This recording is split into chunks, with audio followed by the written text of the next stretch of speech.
the offer, what students are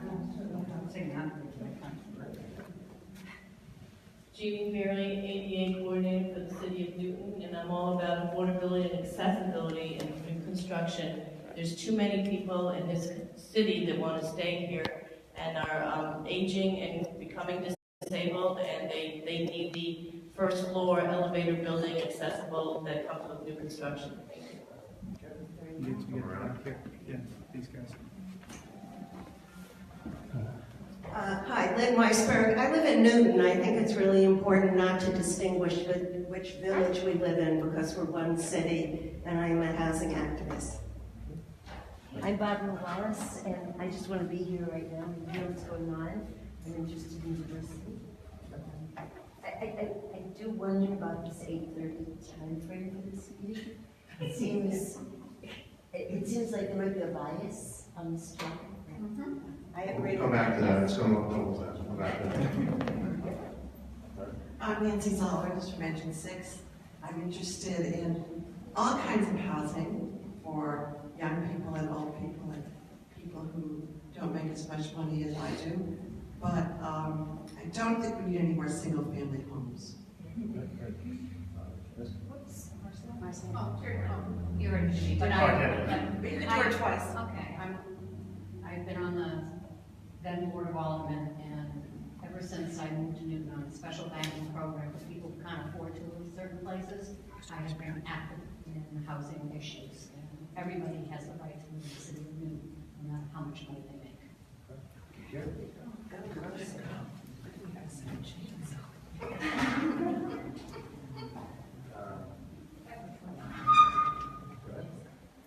Marcia Markefell, the city planner. I'm retired city planner. That's better to say. I've lived in Newton Center for 35 years, raised my children there, and now I'm about to stay in Newton Center, age in place as it were.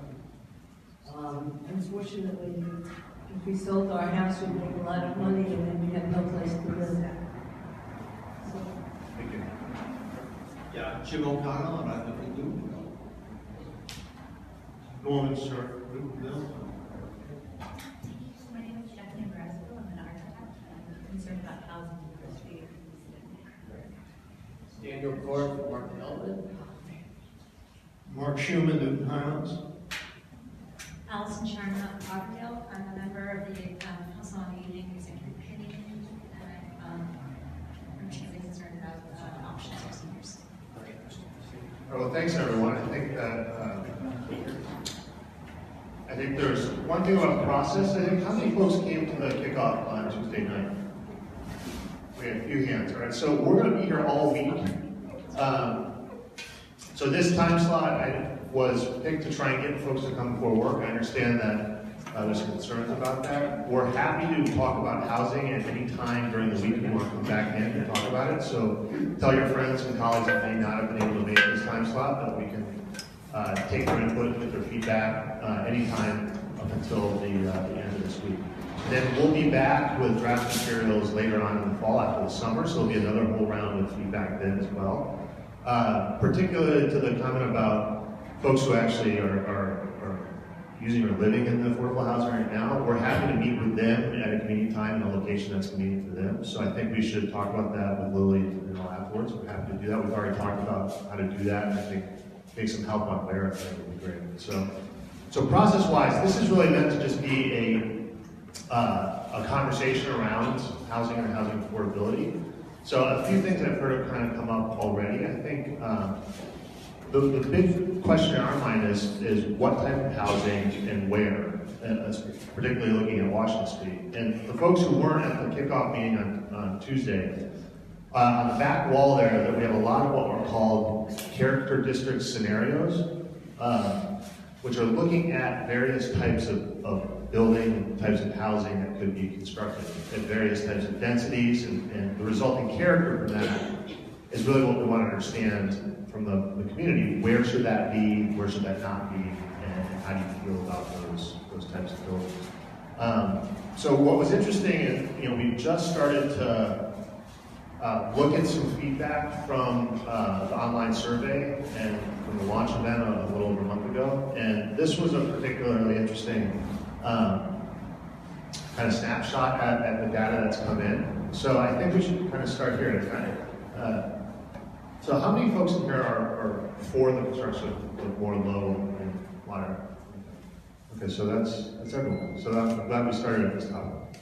So what's the best way to do that in some people's minds? What are some of the hurdles that you've been having in Newton, having more of this housing constructed?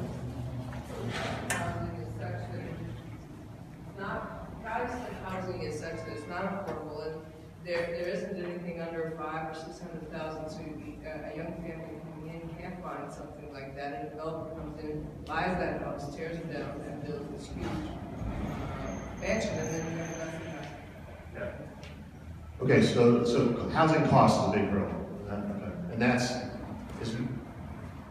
we've heard a little bit about the tear downs and the large houses, and why is that what's happening rather than building more multifamily? There's a lot of concern about density. People are afraid of density living. And what I hear from people who are against density is, well, the dense housing, the multifamilies are all just luxury units anyway. So they're all just luxury units. So this is not actually helping with housing affordability.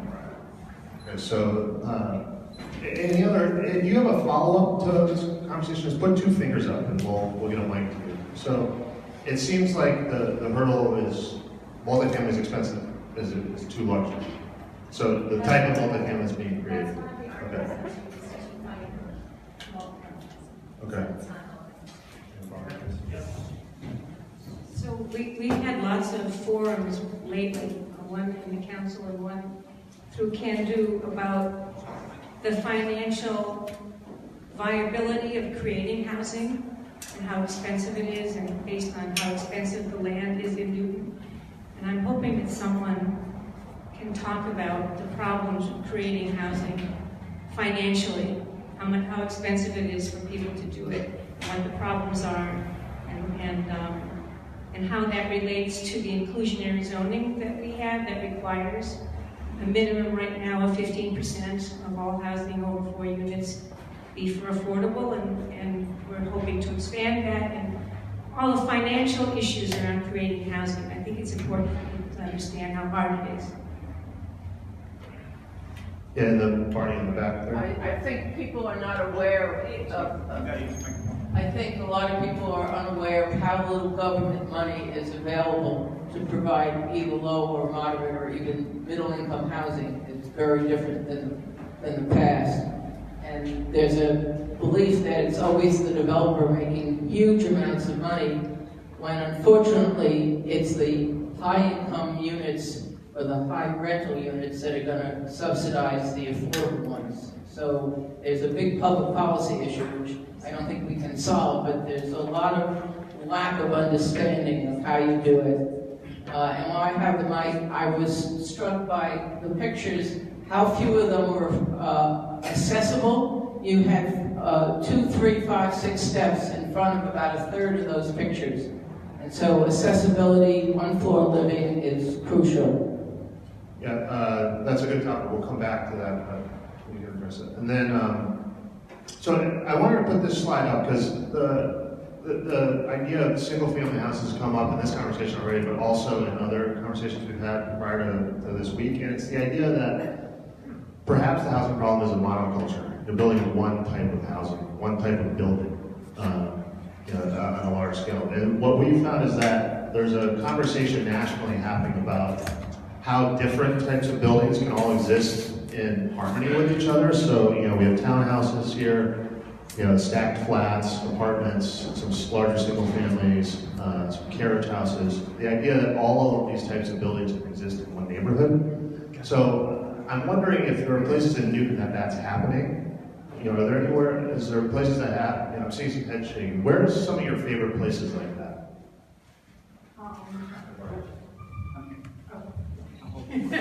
Okay. I think a lot of the development you're seeing in Nantum has much more variety of townhouses, two-family houses, single-family houses, and small apartment buildings. Yeah, sir. I think when it comes to multi-use, you can also put housing in the same building with retail on the first floor. And if you do that, you make it more attractive for the retailers to have that space because they have customers close by. The idea of strictly residential neighborhoods enforces the use of cars to get to shopping. Right, that's the idea of a walkable neighborhood where you can go in here, down and out, or and just by foot. Yeah. So, yeah, please. There's actually an example of new construction right now in Baldwin Square that I was surprised is including like 3 buildings of townhouses and then has single-family houses behind on the lots behind it. Where? So in Woburn Square, I was actually encouraged to see that. I'd like to see more of that. Bear with me, I'm multitasking. We'll bring that up in a second, but this brings up an idea of the missing middle housing. That you talk about mixed use as retail and then something above, but there's the idea of mixed use on the lot itself, and also multiple building types and being together as one. So I wanted to bring up an image. Let's see. So has anyone looked at this phenomenon that we're seeing around as this sort of cottage courts? Have any of those been built? Yeah. There's one on Watertown Street, almost where Newton goes into Watertown. It's a lovely cottage court, just like that. Nobody heard me? Too late. There's a cottage court on Watertown Street, almost where Newton meets Watertown. And it's a lovely example of that one on the lower left-hand side. Yeah. Let me bring up Actually, at the end of the harbor, yes, affordable, yes. So the reason I want to bring this up is because we've been looking at how, this tear down phenomenon, we've seen a few of them in this sort of single family residential. But what's happening here is this is actually a courtyard that's off the street. So, a couple of the buildings in the front on the street, but then on a deeper lot, these are all actually built, their parking is actually remote from the unit. They have to actually park somewhere else and walk. So this is a way that we're starting to see more of that mix of density happening at a much smaller scale in residential districts. So this phenomenon kind of comes up more and more as you get into larger buildings.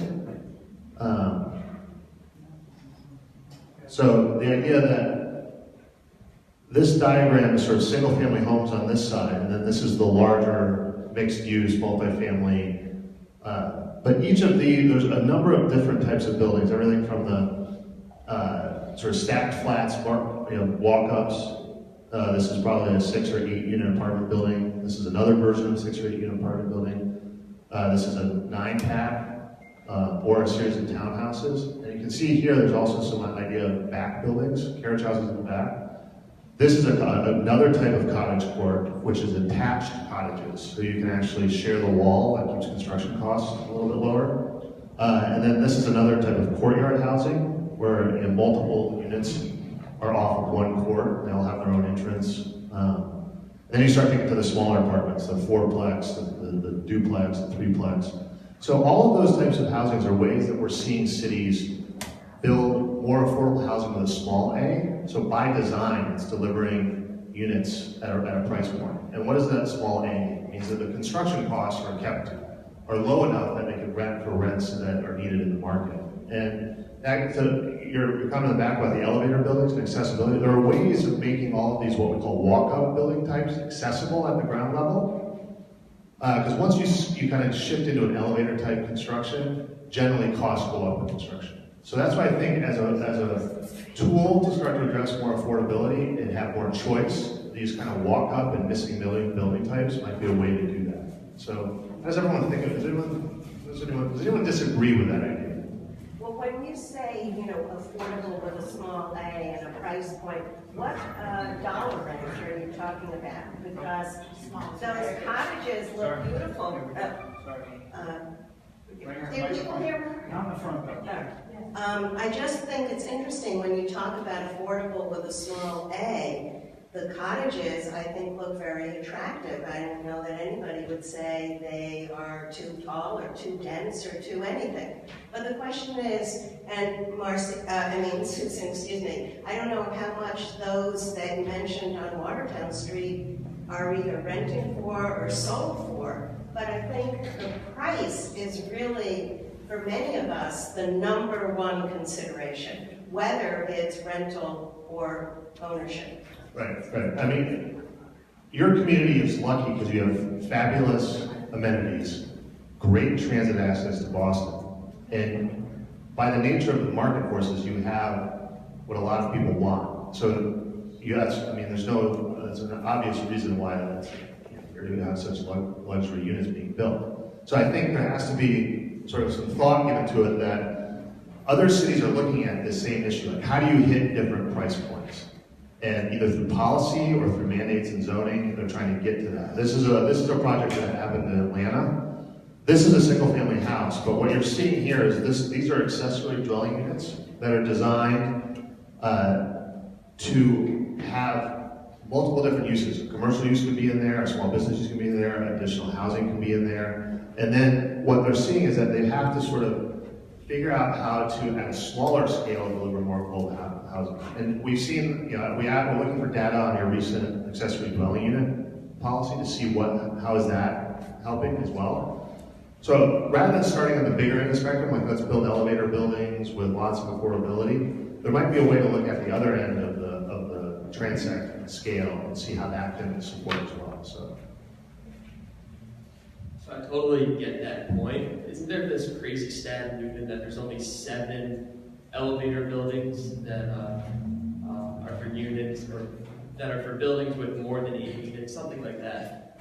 So it's kind of defeating the purpose, I think, if you're building all of these smaller buildings with no elevators for people who are downsizing, who need these very accessible buildings. So that the counter argument to we need smaller buildings with affordable units to we need larger buildings with elevators that are very easily accessible to everyone. in the back there, Barney, and then we had another hand. Yeah. Here first and then back here. If you're following up on a comment, just put 2 fingers up. And then a new comment so we can prioritize. Okay. I want to follow up on what Lynn and Tamara said. And I haven't heard you raise this, but I haven't been to absolutely everything you've done, but just about. And that is that with Engine 6, for instance, we investigate the developer's plans around small a. So not all developers are equal. And if there was a commitment to interviewing developers about their commitment to small a, then we would know whether we could support them or not as a community. And I haven't heard you talk about the fact that Newton is so desirable because of where we are. Developers want to be here except for what the city does to them to get started. And what kind of investigation can we do with developers about what they plan to do around small a? What is small a? It's not so small. Formal A, capital A, it's a deed restricted affordable unit. Priced at some percentage of area median income. And I think your current development policy is affordable is 80% and below, but we are looking at that 80 to 110 AMI. So what is the current inclusionary development requirements, Barney? Can you just summarize that for everyone? Yeah, so it's, James is behind me, correct me, pay attention, James. It's 15% of the units for any project above 6 units, and the average median income is set right now at 65%, which is really an average of 50%, half 50 and half 80. Which equals how much money? 65% area median income. I have the figure, if you bear with me 1 second. So from HUD, I looked this up last night. 50,000, Area median income is 170,000 for Newton right now. 107. Okay, I'm back. So 65% area median income. I'm going to do household sizes. Household size of 1 is 41,000, 2, 47, 3, 53, and a household size of 4 at 65% is 63.8. So I have all the figures here if you need them. Yes, in the back. Barney, are you in the workout tonight? It's good. I think it's absolutely essential that we look at the demographics. It's predicted that by 2030, 12 years from now, 40% of our population will be 65 and older. That is if they're not all forced to leave Newton. And I really, aside from the outside stairs, walk-ups are great for young families. They're not going to work for people who need to downsize. And I think we just have to really focus part of what we're doing on seniors. And I also would like us to think about rental versus purchase. People who are downsizing may really want to purchase a unit, and we're not building almost any of them right now. Yes, we have a couple of hands. I saw yours. Barney, we'll go there, and here, then there, then there. I think we have an elephant in the room, and I just want to expose its tail, and that is density. There is a great, I don't know whether it's fear, concern, whatever, about density. And it's interesting that my good friend Kathy brought up Normanton. If you walk the streets of Normanton, what do you see? You see density. It's a wonderful community, it's a close-knit community, they have a wonderful village with shops, but it's dense. So whatever this concern is, we have to tackle that, whether it's cottages or whatever, but we get density by large houses on large lots. So you're still getting a lot of, I live up on the north side, close to the Watertown-Waltham line, and our houses are pretty close together, and if you have a big lot, what happens? We just fill it up with a big house. So you still get density, but you're not getting density of people.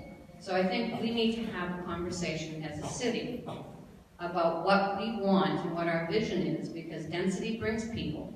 People bring children. Children go to school, and then the people get fearful of that because of budgetary constraints. Prop 2.5. So there's a whole big water string that we need to unwind a little bit, because it's not just about whether we want 5 floors or 3 floors or cottages, but we need to understand density and what it means for the city and what we want the city to be. Thank you. I just wanted to follow, this is a follow-up to our friend's question, because he asked about the little a, and we answered what the big A is, but I don't think you covered the little a. That's correct. Yeah, so little a is if a developer or builder is not required by law to deliver a unit, but they're still targeting a price point that's not the top of the market. And we're seeing people do that in other cities now, because they're seeing there's a demand for a price point at 120 AMI or 150 AMI, and housing is only being delivered at 200 AMI. So I think there's a lot of hurdles in this region for delivering housing at those price points because of the difficulty to acquire land, the difficulty with the zoning regulations, the difficulty in going through entitlements. So what we're finding is that there are a lot of other places that have stressed housing markets that are trying to make it clearer and more predictable to deliver those types of buildings, so that just they're naturally occurring at price points that people need, because there's demand in the market for it. That can be done through lower price points on construction and through looking at efficiency of delivering those types of units to the market. So that small A is, we've done this before, and it's, does anyone remember the Sears Roebuck catalog where they used to sell houses out of it? Everyone remembers. I'll bring up some photos of those in a little bit, but the idea that housing was meant to be delivered through types, building types. You see those, and so the idea that we could resurrect some of that idea to deliver more housing that's in the character of a community more efficiently and at price points that don't happen naturally now. So, was that okay? And then, so you had a comment. You were next, Marty. Quick. And then come back, John.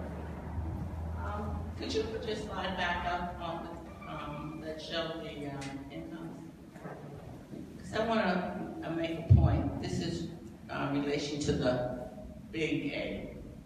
Well, actually that doesn't really show it, but we talked about the average of 65%, and Barney said half at 50 and half at 80.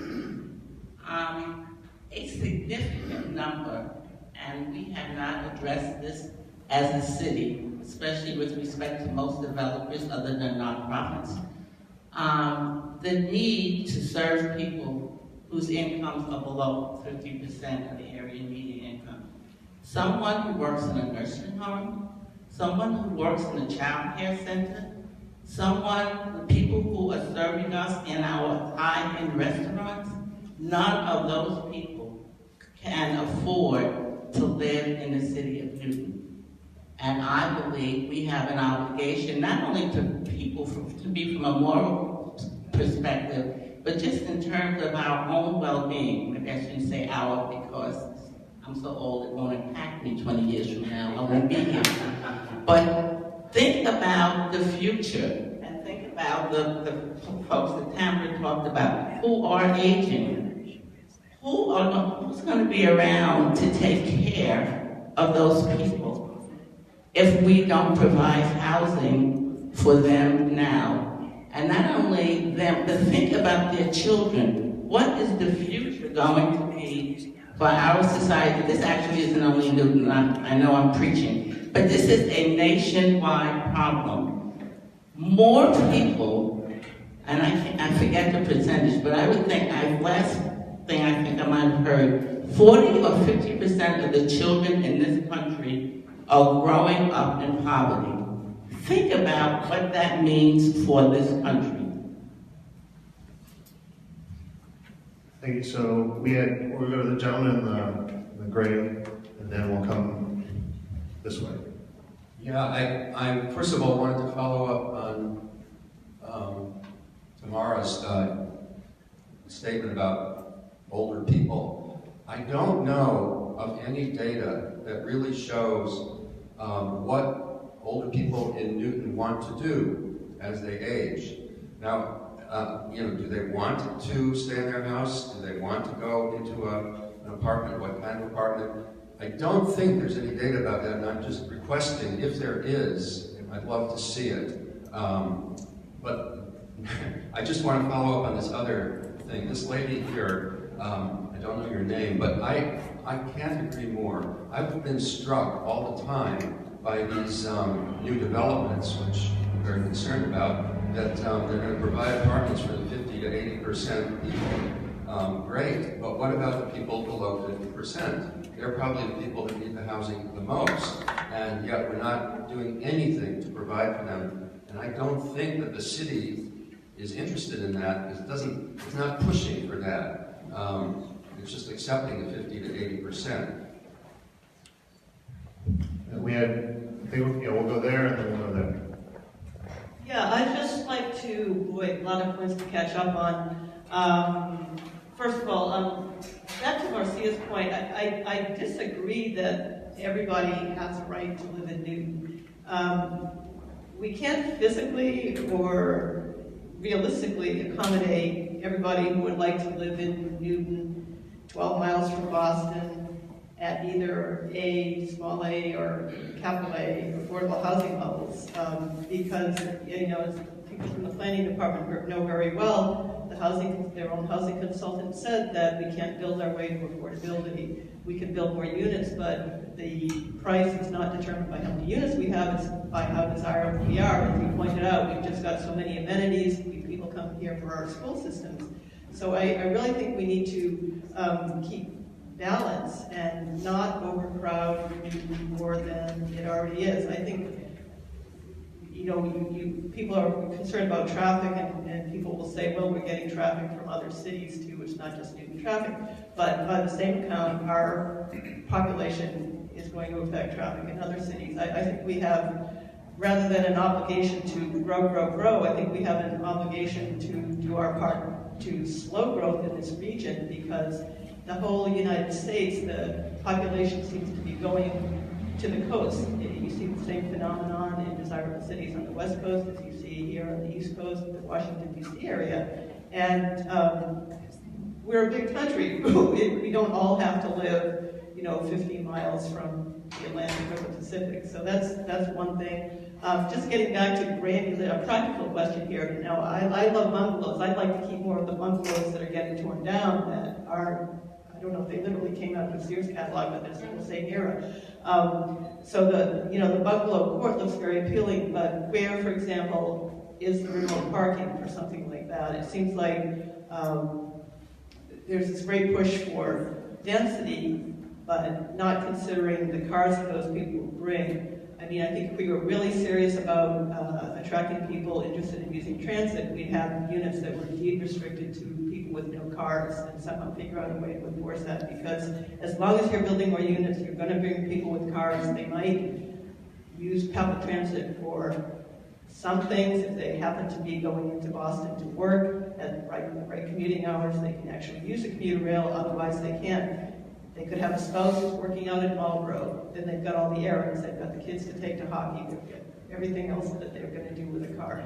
So I don't think your parking scenarios are realistic.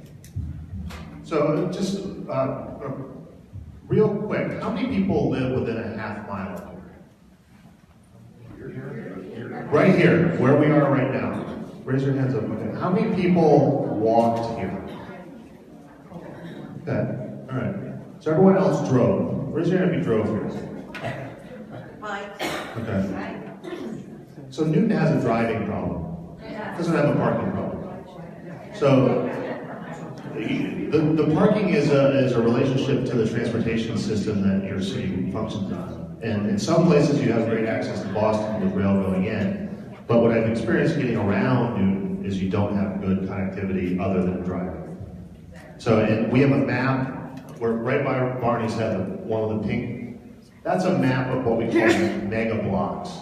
So this is directly related to the issue of parking, because folks are not actually being encouraged to walk just by the nature of the block size that you have in Newton. What do I mean by block size? Us as humans, we actually get bored quite easily when walking. So we've done, by measuring some of the best walkable places internationally, over the last 25 years, we've learned to see that there are several things that are related to walkability. The density of intersections, so how many intersections you have per square mile, which also is correlated to the block size. So if your block, a circumference of a block, you're going to walk around your block, it should be less than 1,400 feet, about a quarter of a mile. And that size is related to a human scale of us, whereas animals, we don't really want to walk more than 5 minutes without being entertained more. So what you happen is if you have a lot of boring streets where you have a big gap of parking or buildings pulled back and there's nothing really to look at as a human, we get bored and we don't want to walk. So there's all these little nuances with your built environment in Newton that are actually sending unconscious, subconscious signals to us that we're not supposed to be walking. So I think from a mobility standpoint, which is directly related to housing, this conversation is connected. And it also is connected to affordability. So there's something called a location-efficient mortgage. Has anyone ever heard those? We'll find some data on that and bring it back. to you all. But location efficient mortgage basically is looking at housing affordability from not just the price of housing standpoint, but also from a price for living in that location, what you have to pay for transit and transportation costs. So how many people own more than one car? Raise your hand. Okay, most families, we've asked this question earlier on in the process, looking at the census data and seeing how many households have more than one car and then trying to correlate that with income level. What we find is that the AAA has looked at somewhere between $8,000 and $10,000 of additional expense to a family for each car that they own. So what we've seen is that if you can actually improve mobility options, and then you can actually have families be able to shed a car, that directly relates to money going back into their pocket, without changing any of their income or any of their housing costs. So what location efficient mortgage is looking at is how can you actually look at these places that are actually functioning well based on the transit options and the housing affordability. So we'll crunch some data and bring some maps back to look at that in Newton. And so I think it's directly related to housing. So I think we need to keep that in mind, is how we can improve walkability, improve transit, and have people shed their cars. All right, so we have some follow-up questions. Why don't we go there, then we'll go there, and back to the woman with the purple scarf. Just to follow up on your comment right there, I don't like to always hop on accessibility, but that's my job. Just for example, the 3 commuter rail stations are not accessible. We've tried to get mitigation money from the developers. We haven't gotten anything towards putting in either an elevator or putting in money to help the T actually do it. So here we have wonderful apartments coming up in Austin Street, Washington Place, and beyond, and no one who needs some type of accessibility. So I'm not wheelchair, forget it. You're never getting on the commuter rail. For many years, and we've been talking about it for 15 to 20 years easily. And if you have a stroller, good luck. If you have a walker, forget it. And so, you could get vertigo and have it forever just by standing on the top of the 3 flights of stairs to go down to the Newtonville station. It's horrible. So don't say that we have wonderful amenities. We don't, for the 30 to 35 to 40% of the people who are going to be 65 or over in 12 years, okay? So that is the problem here. We really, not only do we need housing that doesn't have a few steps up, or even a whole flight up, we need public transportation that's fully accessible. People have to only take the bus. Now that's fine, it is around here, it's in West Newton, but they don't cross town. They only go into Boston and out of Boston, and that's about it. So we really have, maybe people don't do that look when they're buying in Newton, but everyone who lives here knows about the commuter rail stations. And I and the city have been hounding the MBTA, and so has Cape Cod and all of our state reps. It's just unbelievable that we can't even bring some accessibility to these stations. So I just want to comment on the transit. This is like, well, third world country, some are lucky to have commuter rail, but it's abysmal. And I'll just say it like that because I don't live in Newton. So I think when you're looking at the transit, you're looking at these public improvements, the MBTA, when we met with them, this is somewhere around $55 million improvement for the 3 stations. The state has, I think, committed to around 20 million of that. So there's a $30 million gap in funding the improvements to these stations. So, I think that's a number to keep in your mind. And what we've been looking at in relationship to this housing discussion, development discussion, is how can, along the Washington Street corridor, a economic engine be created, a model be created that could support public improvements, whether it's streetscape improvements, parking improvements, transit access improvements, bus station improvements, which are abysmal as well, and use development through either a tax increment finance or some other sort of program to invest in these public amenities and improve the public access to these things as a system. So that's something we've been talking about and we want to hear about more from you all. We had a few follow-ups, so we'll come to here and then back to you in the purple screen. Yeah, I just wanted to, the question was raised about do we have any data on the aging population and the housing needs, and we actually do. I don't have the exact numbers, but the Council on Aging did a big outreach effort recently where they looked at the aging, folks who are aging in Newton and what percentage of our population would like to stay in Newton and downsize to an age-friendly, accessible elevator building. And it's something, we're in the neighborhood of 2,000 unit, we have like a 2,000 unit deficit for all of the people who would like to be able to, in the next 5 years, move to something that's an elevator, age-friendly building. We are 2,000 units short of being able to let those people stay in the city. So we have that information. I don't have the exact numbers, but it's a huge problem, and we have the data. Hi, my name is Rachel Powers, and I'm actually with the Housing and Community Development Division of the Planning Department. So I understand that budgets, constraints, and taxes are first and foremost on many residents' mind. But as a city agency and a pass-through agency of federal funds, I just want to remind everyone of our duty to affirmatively further fair housing. And what that means is that we need to ensure equal and equitable access to housing for all residents.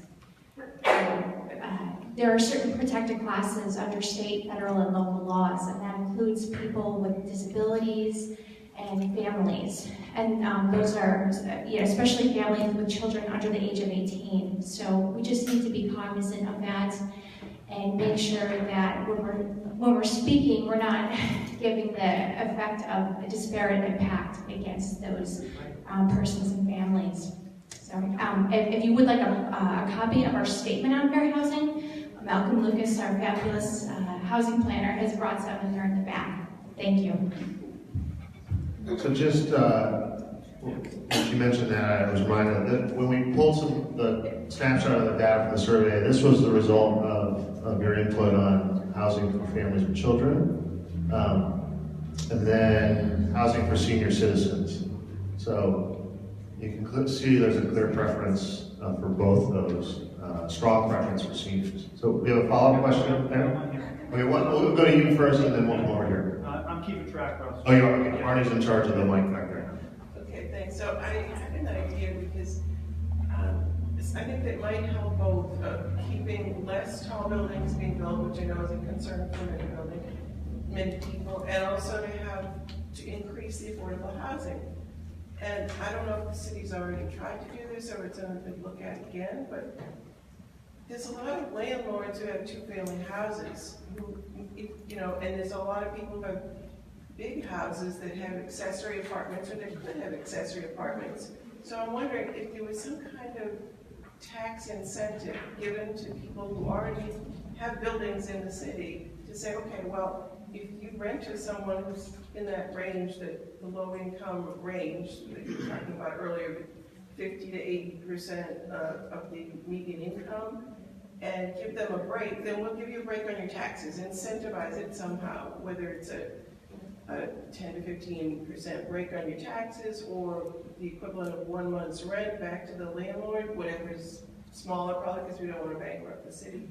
But I just thought of it as, I woke up this morning, it's like, oh, maybe that would work if they already thought of that. Because I know there's a lot of people who just don't want the city to look like a city, because it's more the village feel, it's that we don't want it to turn into, Brookline or Cambridge, ever people say, even though Brookline and Cambridge are wonderful places. The thing that makes Newton the special sauce, I think, is that village feel. That feeling like, okay, you're close to the city of Boston, but you still have that suburban village feeling. And if you could just somehow incentivize people who already have space in their houses, it would solve many problems. The people who want to age in place could rent out a room or make an accessible, what they call an accessory apartment, and get a break on their taxes, because that's the other piece that makes it hard for elderly people to stay in the cities. The taxes keep going up because the schools are so wonderful and the services are so wonderful, they cost so much money. So, I don't know, just thought. So we had a follow-up over here. Yep. This week. Oh, sorry, okay, already waiting for that. Keep it track. I just wanted to ask a question, because it seems to me that most of the elderly people that live in this city would find it cheaper to stay in their own home than to move anywhere. And I still am very confused about what affordability equals and where the elderly people are going to get the extra money to pay the rents, because they won't qualify for big aid, probably. And it seems like we're putting a lot on providing housing for the elderly, but they're going to want to stay home because it's cheaper. So has the city done a housing needs assessment or housing needs study? Yes, we have, yeah. Quite recently, actually. How many folks have read that study? Okay, Lily, can we put a link to that? Yeah. So I think that's an important document for everyone to read, because it's looking at where are those income brackets, demographics, and trying to figure out what type of housing does that fit into. And so I think that's really important. There's a number of cities around Boston that are in the process of doing that or have done that. So you have to actually pay attention to it, though, and adjust policy to make that happen. So part of the equation is just housing in general. So it's not even a question of affordable housing. There isn't much production, so there's no room to go anywhere. So even folks that have available income have told me they have no place to go because there just aren't options. So that's part of the equation too, I think. We have a really kind of constrained supply. Yeah. So okay, we'll go here and then here. Here and here. I want to follow up on Rachel Power's reminder to us as citizens, and just add that some of us got involved in this issue because we actually want Newton to look different, and schools are my biggest concern. So when Rachel reminds us we have federal and moral obligations around anti-discrimination, I actually have an interest in my children going to school with children who have wide diversity of backgrounds, incomes, etc. And so I hope we will follow Rachel's direction, not just because we're required to, but because some of us, and I hope the record will show, some of us actually want that to be our future.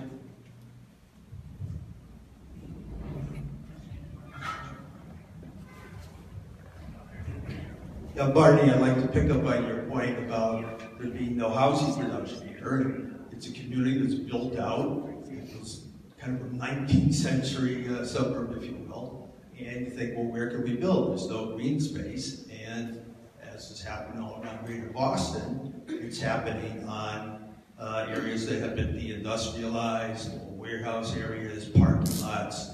And, that kind of points to Washington Street. We don't really have much of that in Newton. You could say Needham Street, but Needham Street has some housing, but seems to be turning into a real commercial corridor at this point. So if you're looking for a place to build anything with any kind of density, you really do have to be looking at Washington Street. And by doing something like that, it can be very complementary to the village centers along it, but also be an improvement to it. And I know this has been brought up this whole planning process. It really is kind of a half-baked strip. It is, I wouldn't even call it a suburban strip. It's kind of like an urban strip. It has some good buildings, some good uses, but it really is kind of a highway thing. Just kind of parking here and trying to get across the street. People come into it 50 miles an hour. I know I drive on the street all the time. So if there's a place to build, this is the place to do it. I know there are concerns that it's going to be too urban, but there are good planning techniques, good design guidelines that have been tried everywhere in Greater Boston, if not the country. And if there's a place to do it, it really is Washington Street. Because I know we were talking around the whole housing issue here today, but I'm just bringing us back to this planning exercise in Washington Street. Just say, if there's a place to do it, this is it. Yes. Yeah. I'd just like to add on to what you said, if there's a place to do it. My concern is that we have such a low commercial tax base as it is, it's not even quite 15%. And if there's a place to do it, equally applies to finding more place to have a commercial tax base that will help us keep Newton affordable by having a better balance between commercial tax revenue and residential tax revenue. Right now, the burden is so much on residents, and we have insufficient commercial tax base to effectively subsidize all the good things that we enjoy as residents. All right, so I just want to be cognizant of the time. It's 9:27. So one more comment here, and then I just want to have a couple of closing thoughts. As I've been recuperating from my shoulder surgery, I got to watch a little TV because there's not a lot else to do with one arm. And I appreciate those who have lived with one arm for a long time. And I watched Chronicle. I don't know if you've ever, it was on 7:30 on Channel 5 in Boston, and they did a whole segment on Maine last night. And they talked about Saco, Maine, and Biddeford, Maine, which old mill towns. And it was a developer and his vision for Saco, Maine and Biddeford to take old mills and convert them into housing, mixed use, retail. And I think it was, I can't remember, Saco or Biddeford, that they were known for the stink. There's apparently some trash incinerator type thing. So it can be done with vision. And one last thought from me. On another Chronicle, what am I doing? Thanks, 7:30, you're not doing much. Used to be working, but for the next couple of weeks I'll get to watch Chronicle. The new mayor of Framingham, a new city. And her last words after that segment about how she's really from an economic development and housing, the sign that she wants hung up for public knowledge around Framingham is we're open for business. I want Newton to be open for business. And we have one woman in the front here, right? I missed you. All right, so I skipped her. Sorry, it's me again, Jeannie Fairley. I just wanted to mention, I did read the housing strategy report, and one of the conclusions, you'll be quite surprised if you haven't read it, is that if you don't earn $61,000 minimum, you can't live in Newton, okay, basically. And you know, a lot of people don't. That's a $5,000 Social Security check a month. That ain't gonna happen. Most of the seniors do not have a $5,000 check. If they have some assets, yeah, maybe they can afford rent for a few years, but if they last till 95, maybe not. So a lot of, even our seniors who have a nice big house, I had a big house, I sold it, and I could barely afford a small 2-bedroom condo. And even that, I got stairs with it. I couldn't even find a walk-in, no stairs, first floor, condo or apartment. So it really is that 30 to 50%. 30%, I did these numbers, 22,000 you have to earn at the 30% level. We're not talking about homeless people. We're not talking about any other kind of people but us. A $2,000 check is not bad from Social Security. Well, guess what? That's under the 30%. You have, you know, so 30 to 50, we really do need. And it's the same people. We're not pulling in people from, anywhere. People in Newton will earn and only earn that much money. And if they're elderly and they don't have tons of assets, this is what they need. They need affordable, with the big A, housing. So there's a couple of points I wanted to touch on before we finish. These posters are in the back there. I want to encourage everyone to go up and take a look, and if there's additional comments you want to make, that's why they're up there. But the important thing, coming back to this idea of what's Newton's character, it was mentioned we're a city of villages, but we're a city still, so we have to act like a city, but also how can we do a city as a city of villages? And that's a design problem in my mind. It goes back to kind of garden city planning and how we do that. But what we always forget is that it's the relationship, it's actually the details. It's this nuance between how different housing types come together. And if this is the kind of existing sort of residential street that comes off Washington Street, it's how this character changes to this character. So it's like a couple hundred feet of street frontage that would make all the difference in the world for how you transition between dense housing that has elevator accessibility, mixed use, has the density to encourage public life. And this is something we're going to be looking at in a lot of detail. know, is how do you make that transition actually happen? And there's a lot of places in New England that are struggling because they don't have enough land. They can't sprawl out like other parts of the country. So they're looking at how do we actually really calibrate character to make that jump up in density. And there's a few ways to do it, which we tried to diagram for everyone. You know, this way is going from sort of a 3-story buildings that can maybe get to elevate, you know, need elevator construction, or, you know, to these are all buildings that have elevator construction. You know? And that transition can still be calibrated to sensitively meet the residential neighborhood. Now this gets into nuances of design about what's the type of character that feels like a village. But the reality is this is the kind of density that we're seeing in other parts of the Boston housing market. You know? And we're also seeing density that jumps up significantly. So the difference between this density here, which is predominantly parked underground, whether it's in basement parking or in a centralized parking structure underground, and this type of density is that this is parked above ground. There's a parking structure hidden back here. You're seeing this type of building in other parts. You know, some people have mentioned the ones in Watertown. So the density, we can start to talk about density in numbers standpoint, but there's also form. You know, this is another type of density. You know, this is the point tower, residential tower. It could be some office on the lower floor.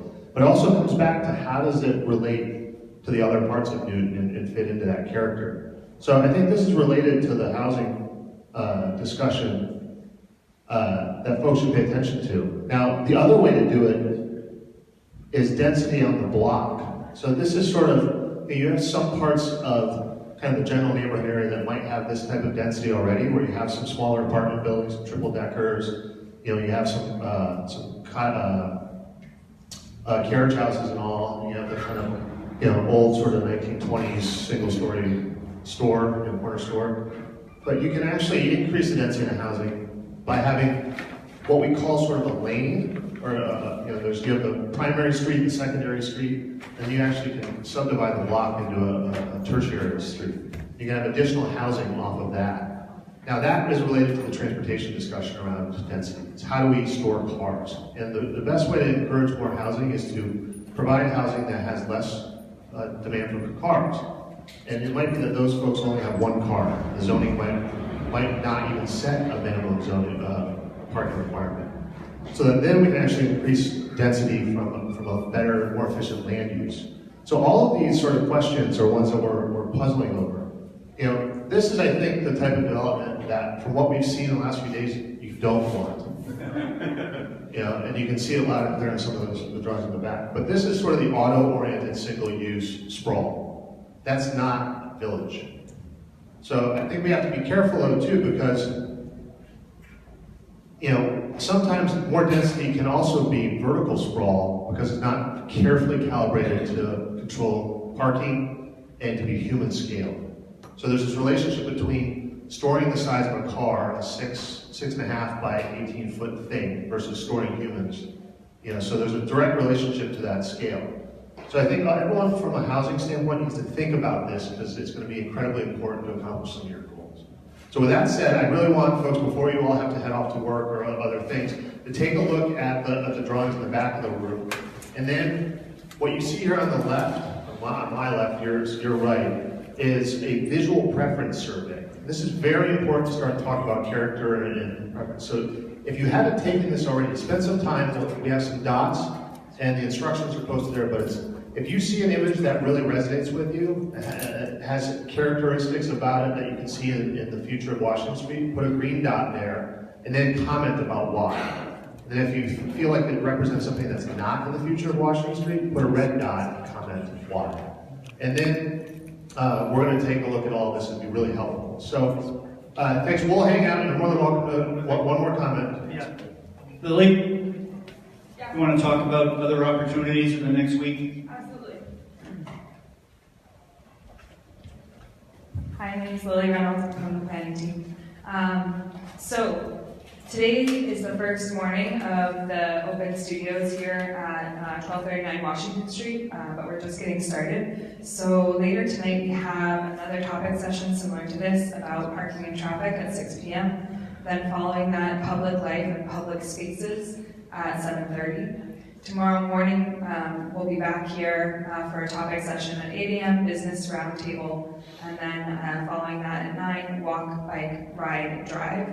And we're really excited to have an optional 1-hour walking tour along the area here. We're actually going to head east and do a walk audit of Washington Street with our partners at Walk Boston. And there also will be an optional 1-hour bike ride leaving from here at 10:15.